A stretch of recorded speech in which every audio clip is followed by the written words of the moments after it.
আসসালামু আলাইকুম। ইতিমধ্যে আপনারা জানেন যে আমাদের দেশের বিভিন্ন জায়গায় বন্যা হচ্ছে, তার মধ্যে ফেনী অন্যতম, ইভেন নোয়াখালীতে আছে, কুমিল্লাতে আছে।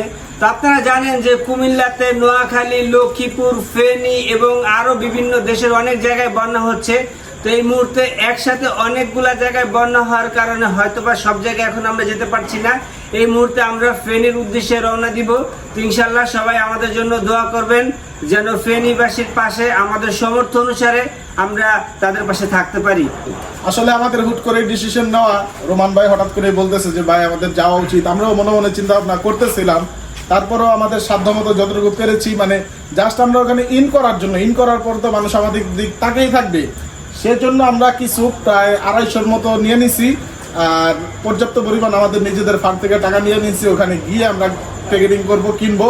তো ইনশাল্লাহ যতটুকু পারি চেষ্টা করব, ওখানে গিয়ে আমরা ওখানে সবার পাশে দাঁড়ানোর চেষ্টা করব। তবে আপনারা একটু কমেন্টে বলে দিবেন কোন কোন জায়গা বেশি ক্ষতিগ্রস্ত হচ্ছে এবং কোন কোন জায়গাগুলা বেশি মানুষ সেখানে বন্দী হয়ে আছে বা খাবারের অভাবে ভুগতেছে, বা যে কোনো সহযোগিতা আমরা চেষ্টা করব আমাদের সাধ্য অনুসারে তাদের পাশে দাঁড়ানোর। বিশেষ করে আরেকটা বিষয়, যে যেখান থেকে পারেন যার যার সাধ্য মতো আপনারা মানুষের পাশে দাঁড়ান, প্রতিটা মানুষে সাপোর্ট করেন, হেল্প করেন। মানুষ মানুষেরই জন্য।